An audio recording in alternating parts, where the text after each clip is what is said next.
প্রমাণিত হইলো তোমার বংশটাই হলো পাগলের বংশ। একটা বাজে কথা বলবা না। কিভাবে প্রমাণিত হইলো আমরা পাগলের বংশ? তোমার বোন রে নিয়ে গেছে আম পারতে, লিসু লিসু কই এসিল যাচ্ছে। তার আগে বলো তোমার লুঙ্গি পরে আম গাছে উঠতে কইছে কিডা? আব্বা সেরি তো সুন্দরী আছে, তেমনি পছন্দ নাকি লিয়া? পছন্দ তো ওই তোর মা কি বিয়া করবার দিব আমারে? আমনে রেখেটা কইছে বিয়ার বার, আমার কি চোখকে দেন নামনে?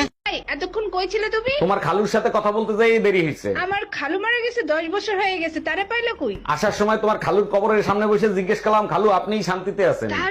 তারপর খালু বলল, শান্তিতে থাকবো না কারণ ময়ূরের জায়গা দখল করছি। হ্যালো, আমি আপনার ছেলের স্কুল থেকে স্কুল টিচার বলতেছি। জি স্যার বলেন, কোনো সমস্যা হয়েছে? না, কোনো সমস্যা নেই, আপনার ছেলে তো লেখাপড়ায় খুবই ভালো, শুধু মেয়েদের সাথে মেশে। এটা সমস্যা না, ছেলের বাপও আশেপাশে ভাবিদের নিয়ে থাকে। এটার সমাধান কি সেটা বলেন। আচ্ছা, আমি যখন ছিলাম না তখন তোমার মাথা কে টিপে দিত? তখন তো মাথায় টিপা লাগতো না, না ছিলা তুমি, না ছিল মাথা ব্যথা। কি জীবন ছিল আমার। ও আচ্ছা।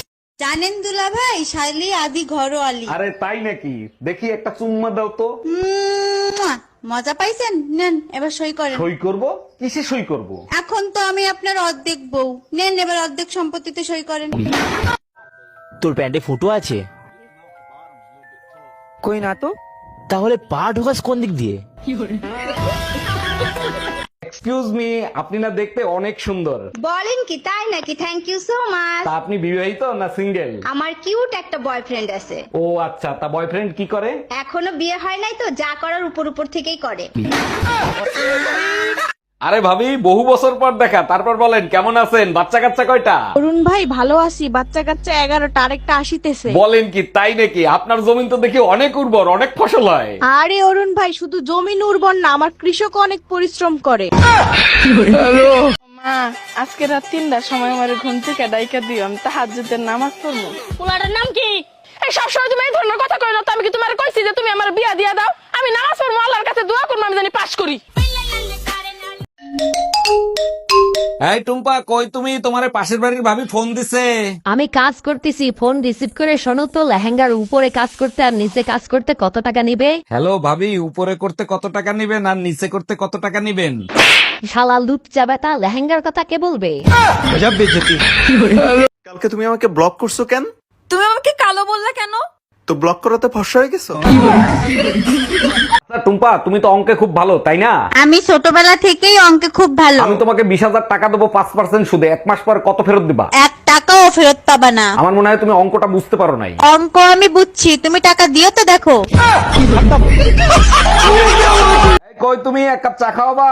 দুধ নাই, কালকে থেকে দুধ আনতে বলতেছি, আনছো? আরে বাবা, পাশের বাড়ির ভাবির কাছ থেকে 1 কাপ দুধ নিয়ে আসো। ভাবির কাছে গেছিলাম, তার কাছে ও দুধ নাই। শালির বিটি কত বড় মিথ্যে কথা বলে, সকালেই আমি 2 লিটার দুধ কিনে এনে দিছি। কয় লিটার কিনে দিছো? সারা দিন এত পরিশ্রম করো, তোমার এই কষ্ট আমি আর সহ্য করতে পারতেছি না। এটা তো আমার কর্তব্য শোনা, জানো সারাদিন এত পরিশ্রম করার পর তোমার মুখটা যখন দেখি না, সব কষ্ট দূর হয়ে যায়। আজ থেকে আমি সব ফালতু খরচ বন্ধ করে দেব, প্রতিদিন আর মেকআপ করব না। খবরদার, আমি সব কষ্ট সহ্য করতে পারবো কিন্তু মেকআপ ছাড়া তোমাকে সহ্য করতে পারবো না। করতে যদি পারি তোমার মন চুরি, তার আগে বলো, মন চুরি করে তুমি কি করবা? হবে আমার প্রেমের ডবল সেঞ্চুরি। আর যদি ডাবল সেঞ্চুরি না করতে দিই তাইলে কি করবা? আদালতে করবো মামলা, তোমার বাড়ি করবো হামলা। না রে ভাই, দিতে পারবো না, তুই তো জানিস আমি বিবাহিত। বুঝলাম না, তুমি বিবাহিত বলে কি দিতে পারবে না? তোমার জিনিস অন্যকে কেমনে দান করবো বলো তো? আরে বাবা, কি চাইছে সেটা বলো না। দেখো না, 1 ব্যাগ রক্ত চাইছে, এটা কি দেয়া সম্ভব? কি বলতে চাও? আমি তোমার রক্ত খাই? Bye bye, tata.